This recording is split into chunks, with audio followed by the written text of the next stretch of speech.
What's up, guys? It's your boy Poof Frog. I'm back, I was away for a little while. You got to take breaks from this stuff, or, you just spend too much time in that, and that's no good for anybody, the negativity the constant barrage of negativity in the Lorne universe, I mean, look at him here. He looks like he's going to backhand you, and I had a whole video that I did before this one on rage, and it was like 15 minutes on like the causes of rage and stuff. And ironically, like I didn't record audio through the whole thing, so it was just 15 minutes of trash and me clicking on the screen. So that's lost to time, dude. And maybe I'll do it again. Maybe that's a back drawer, or whatever, for a new topic. But because what happened is instead of reacting with rage, when I realized this happened, I just kind of like took a second and was like, okay, I guess that's not happening today.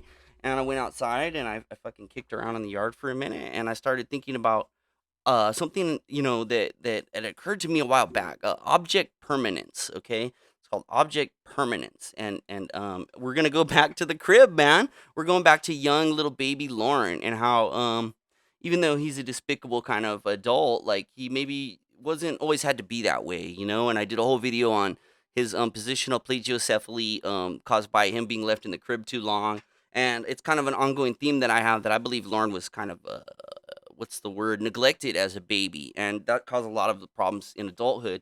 So today we're gonna, well, anyway, so today we're gonna talk about object permanence, and basically the long and short of it is, I got to thinking about this in the yard, dude, and I did a little research, and of course, every time I have these hunches of problems of Lauren, it usually turns out to be right, unless I'm just doing that thing where you kind of like you have your theory and you work backwards, and you like make all the pieces fit. But I think they fit. So object permanence basically is I don't know if I should start here with the definition and everything, but basically it's like if you're a baby and you have a blanket, and that's your fucking blanket, and you just scream and cry whenever that blanket is not around. It's because you're having problems trusting the world. You're having trouble believing that that will always be there when they're not around. Like your mom disappears, you cry. Like it's like babies do it, But you eventually learn, that there's a consistency there. Like, okay, I don't see mom for a while. I go to sleep. I wake up. There's mom. You know what I mean? Or mom goes off to work. Dad goes off to work. Whatever it is. You could count on that. They're coming back. You're not gonna be just panicked all day long, like how dogs have problems with that. Some dogs, when you leave the house, they whine and they cry and they're scared. And, to a certain degree, I think all dogs are a little bit that way. Like they pine for you, they want you to come back. Where's my person? Are they ever coming back? And I think Lauren struggles with this because of neglect, in the neglect in the crib. And I know that's not good, pictures on screen. I've been away for a minute. I'm kind of bad at this. But yeah, I think that Lauren was neglected as a kid. So let's read where I'm getting this from, okay? This is the one I was looking at. Okay? And it's about the problems that occur in adulthood because of um neglect and failure to achieve the I guess the norm and object permanence, like, and object consistency. We'll go into that too. But blah blah blah. Okay, anxiety is a normal part of being in an intimate relationship. It usually comes in two forms. Blah blah blah. Okay, a part of us worries that if we dive into love, we will be abandoned. On the flip side, we fear that if someone gets too close, we will be swamped or never able to leave. Um, yeah, okay, so here's where I was getting at. Where were the symptoms? It was cool. I don't know. I'll fucking find it. I'll find that. It's talking about rage and things like that. Where is that? 'Cause that was cool. Oh, here we go. This was the reason I left this up. In adulthood, object constancy, which is an offshoot of object permanence, uh, constancy allows us to trust that our bond with those who are close to us remains whole, even when they are not physically around, picking up the phone, replying to our text, or even frustrated at us. Um, yeah, and it goes into like how like there's all these mood changes. Oh, did I just erase all that? No, I didn't. Okay, cool. Okay. Neuroscientists have found that our parents' response to our attachment seeking behaviors, especially during the first 2 years of our lives, encode our model of the world. If, as infants, we have healthy attachment interactions with an attuned, available, and nurturing caregiver, we will be able to develop a sense of safety and trust. If our parent were able to respond to our calls for feeding and comfort most of the time, we would internalize the message that the world is a friendly place. When we are in need, someone will come to help us. We would also learn to calm ourselves in time of distress, and this forms our resilience as adults. And like I said, I don't think that Mama Gwen had time for young Lauren. You know, young Lauren was the sixth of her babies. He still looks like a baby. He- He's the sixth of her children, her sixth and final child, and she was left by Lauren's father in those first 2 years. And so Lauren probably wasn't tip top of her priorities and attention, and she had to feed and provide for them. It's better that he dies, or it becomes Lauren. That's a whole other discussion. If this is for the cause of feeding a child, if this is the thing, then he's better off just not living. I mean, I don't know. That's a whole other topic. But my thing is that I think a lot of his problems were caused by not having his mother there when he was little. Okay, so let me finish this. If in contrast the message that we were given as an adult was that the world is unsafe and that people cannot be relied upon, it would affect our ability to withstand uncertainty, disappointments, and relationships ups and downs. See, and this is where it gets into object constancy. Um, I guess the original thing that I had up was on object permanence. I guess I'm more talking about object constancy. But yeah, I guess it's showing that basically like kids become less emotionally developed, become it also impairs their it makes them have learning issues and stuff like that. Like when you have problems with object permanence, you have trouble learning as a young child. And I think Lauren suffered from that as well. Let me go on though. Let me go on. Oh, is this where we're at? Okay, yeah. Most people can withstand some degree of relational ambiguity and not be entirely consumed by worrying about potential rejection, Lauren. When we argue with our loved ones, we can later bounce back from the negative event. When they are not physically by our side, we have an underlying trust that we are on their mind. All these involve something called object constancy, the ability to maintain an emotional bond with others even where there are distance and conflicts. Object constancy originates from the concept of object permanence, a cognitive skill we acquire at around 2 to 3 years old. See, that's what I'm saying, guys. Lauren has none of these things. When his person is not around, that's why he wants to be on the phone 8 hours a day. He just believes they're out there cheating and getting cocks and cocking off with guys and you're doing fucking and this and that. Whatever Lauren shit is. You know what I mean? It all just he has no fucking resilience at all. He has no ability to suppress those those kinds of thoughts. And it ruins every potential relationship he's ever had. Um, Here we go. Where was I going? Oh, here we go. Okay, I already started. It is the understanding that objects continue to exist even when they cannot be seen, touched, or sensed in some way. Maybe I should have just started here and just read this article. This is why babies love peekaboo. When you hide your face, they think it ceases to exist.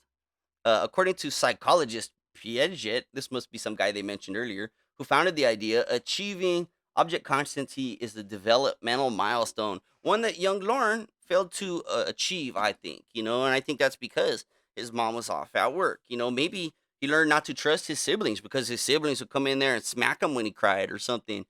So he learned that the world is kind of an ugly place. Not that this negates anything that he's done. There's lots of people with these problems who don't become abusive, but unfortunately, many of them do become abusive. You know, I think that's a big part of like why guys get jealous is like, and you could always say like, oh, he was not raised by a good family. If they're very jealous, like he must have had some lack of love. You know what I mean, or something going on in their lives. Not that that excuses any of it. That's up to us, guys, is to identify the things in ourselves that are bad and things that we don't like, and changing them. Like you don't have to live today like you lived yesterday, and you don't have to be that kind of bad person. And if you would sit and analyze yourself a little bit, you might come up with that on your own. Is this behavior is no good? It's ruining my relationships. Why am I feeling this way? Why do I not trust people? What is the real facts? Can you trust people? What percentage of people will cheat on you? And then is there anything you can do about that cheating? So no. So why spend your time being upset about it? You know what I mean? Like those kind of thoughts. You know what I mean? Like we have those abilities, and very few of us use that. I was going off of my other video about how like this looks really unsafe. It looks like a booby trap. You know what I mean? Like there's like wires on the door right up here. Like it's gonna fucking explode like a mine. But it really, I think it looks like it's like a fly swatter is gonna like the booby trap. The fly swatter swat you in the face. Take that, burglar. You know what I mean? You fucking break into Lauren's pad. You know what I mean? Like you breaking into steal Lorne artifacts. You know what I mean? You want that headset. That's what I would want. You know, if I was a like a Lorne Indiana Jones and I was going in there to rob a Lorne artifact, like what would you go after? I would go after like his hat. You know what I mean? Like the headset. I wouldn't do this, by the way. I would try to steal some ham cubes or something. Or, I don't know. I would try to like steal a Bud Light and keep it in my fridge. Like this is a Lauren Bud Light. You know what I mean? I would leave him a few bucks though. I'll feel bad. I cannot burglarize people. I'm not a very good burglar. You know what I mean? But yeah. Look at this motif in here, guys. Like it looks like it's underground, huh? Like this is like a sex bunker. Like these wires are coming from the. You know what I mean? It's like it's all concrete in here, and it's like a sex bunker he built in here. Like he loves that sex bunker look. You know what I mean? That's Lauren. That's Lorne Armstrong, you know? Look at this happy fucking motherfucker. Anyway, we're still going on. We're talking about object permanence. All right, all right, all right. Okay, here we go. In adulthood, object constancy allows us to trust that our bond with those who are close to us remains whole, even when they are not physically around, picking up the phone, replying to our text, or even frustrated at us. With object constancy, absence does not mean disappearance or abandonment, only temporary distance. Tell me if this isn't reading like Lauren or am I tripping? I believe I believe this sounds just like Lauren. You know, I mean, that's why I'm sharing this with you guys. You know what I mean? Since no parent could be available and attuned 100% of the time, we all suffer at least some minor bruises in learning to separate and individuate. However, when one had experienced more severely early or even pre-verbal attachment trauma, have extremely inconsistent or emotionally unavailable caregivers, Mama Gwen, or a chaotic upbringing, right, Lauren? That sounds just like Lauren. Their emotional development might have been stunted at a delicate age and they never had the opportunity to develop object constancy.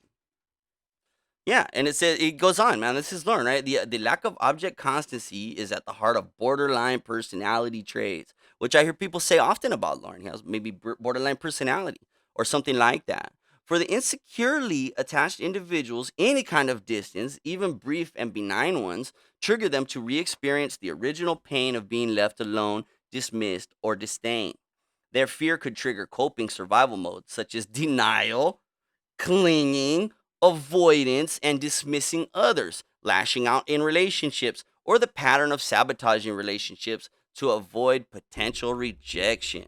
Well, I think that about sums it up, man. Like that's what I'm getting at, you know what I mean? Like I'm not trying to like do that whole page and read that whole article. If you want to check it out though, it's Psych Central, Object Constancy, Understanding the Fear of Abandonment, and Borderline Personality Disorder. I think it pretty much meets. I mean, I don't know. I was gonna get into these other things, but I think I've kind of made the point. You know, you guys can do the relationship, the rest of the work on your own there.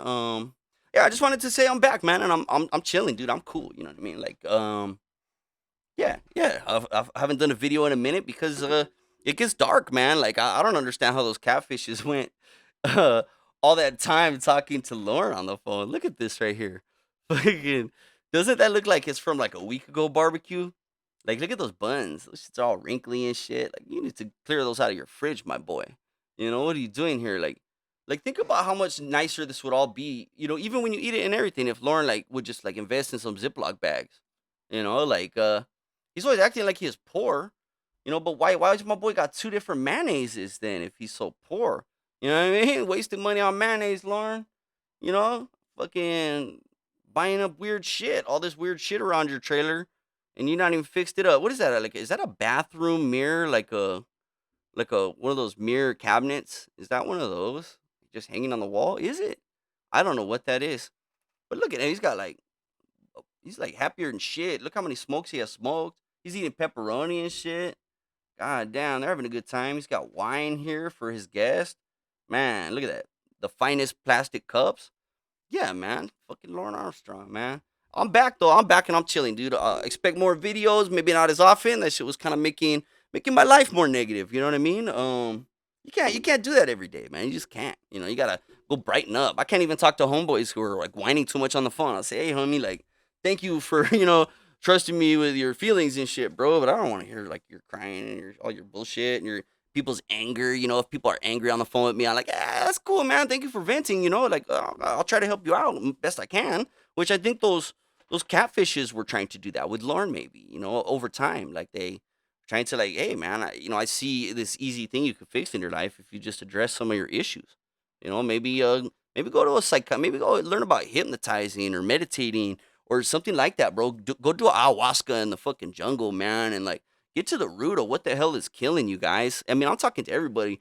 If you have rage issues or like anger issues, or you have some bad problem you're avoiding, it's really not on the surface what it seems to be. Like if I had like got up and punched the wall when the fucking video didn't record audio or something, like what's really bothering you, bro? Like, you know what I mean? Like get at that, guys, and you'll find your life getting slowly better, man. And that's what's at the root of those type of psychiatric methods and stuff. Like I think somebody like Lauren absolutely needs to get to some rebirthing or something weird where like you just like experience infancy again or some weird experience like that. He's got to do something, man. It's deprivation chambers, separate sensory deprivation. He's got to do something, man. An extreme amount of LSD. If he doesn't kill himself, he'll heal himself. He'll find something inside of himself, or maybe it's gone. Maybe it is.